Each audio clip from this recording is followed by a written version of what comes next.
প্রথমে আমি ক্যাডডিটি খুলে নিচ্ছি। ক্যাডডিটি খোলার পরে আমি আমার ল্যাপটপের হার্ড ডিস্কটি ক্যাডডির মধ্যে লাগিয়ে এখন যে 4টা নাট আছে পিছনে এই নাট 4টা লাগাই নিব। এখন ক্যাডডির লক আছে উপরে, লকের 2টা নাট লাগাই নিয়ে আমি দেখব যে সব ঠিকঠাক মতো সেটিং হয়েছে কিনা। আপনার যেখানে পোর্ট আছে পোর্টটা একবারে সামনের দিকে থাকবে, দেখেন এই যে এইখানে যে পোর্টটা আর ওইখানে একটু গ্যাপ থাকবে। এখন আমি ল্যাপটপের যে ক্যাডটা খুলবো।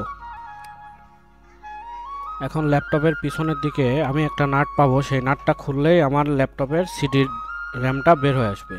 তো দেখেন আমি সিডি র্যাম বরাবর যে একটা নাট থাকে লক নাট, সেটা একটু দেখাচ্ছি, ওইটা সিডি র্যাম। এই দেখেন এই বরাবর সামনের দিকে এগিয়ে এই নাটটা খুললেই আমার ওই সিডি র্যামটা সম্পূর্ণভাবে ল্যাপটপ থেকে বেরিয়ে আসবে। তো আমি নাটটি খুলতেছি, নাটটি খুলে রাখলাম এক জায়গায়। এখন সিডি র্যামটা ধরে আমি টান দিলে খুলে যাবে। তো সিডি র্যামের একটা লক আছে, লকটা আমি প্লাস্টিকটা খুলে নিচ্ছি, খুলে আলাদা রাখলাম। এখন সিডি র্যামের ওইখানে আসলে আমার আঙুল যাবে না, তো এই জন্য আমি ওইটা দিয়েই একটা যে কোনো জিনিস দিয়ে আপনি টান দিলে ওইটা বের হয়ে আসবে। তো আমি একটু বের করার চেষ্টা করতেছি।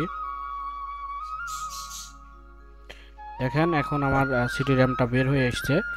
এখন সিডি র্যামটা যেইভাবে ছিল আমি ঠিক ওইভাবেই আবার আমার যে ক্যাডডি আছে ক্যাডডিটি লাগাই দিব। এখন আমি ক্যাডডির লকটা দেখলাম ওই যে রকম ছিল ঠিক সেই রকমই লাগাইলাম। আমি ওই নিচের অংশটা ওইভাবে দিয়ে এখন চেষ্টা করব এটা ঠিকঠাক মতো দিয়ে দেওয়ার, ভিতরে দিয়ে নাট লাগাই দিব, তারপরে আমার কাজ শেষ। দেখেন আমি এটা এখন লাগাই দিয়েছি। এবার আমি ওই নাটটা ঠিক মতো দেখে নিলাম যে ওইটা ভিড়ছে কিনা ওইখানে। এখন যেহেতু পয়েন্ট ঠিক আছে এখন নাটটা আমি লাগাই দিব, লাগাই দিলে আমার মোটামুটি কাজ কমপ্লিট হবে, তারপরে আমি ল্যাপটপে ইউজ করব আর কি। আমার মূলত ল্যাপটপটা স্লো ছিল অনেক, এই কারণেই আমি একটা এসএসডি লাগায়ে ল্যাপটপের হার্ড ডিস্কটা আমি পোর্টেবল হার্ড ডিস্ক হিসেবে সাইড স্লাইডে লাগাই নিলাম। তো যারা এতক্ষণ আমার এই ভিডিওটি দেখলেন তাদের উদ্দেশ্যে বলা, অবশ্যই আপনারা আমার পেজটিকে লাইক এবং শেয়ার দিয়ে আমার পাশে থাকবেন, নতুন নতুন ভিডিও আপনাদের উপহার দেওয়ার সুযোগ করে দিবেন। ধন্যবাদ সবাইকে। আসসালামু আলাইকুম।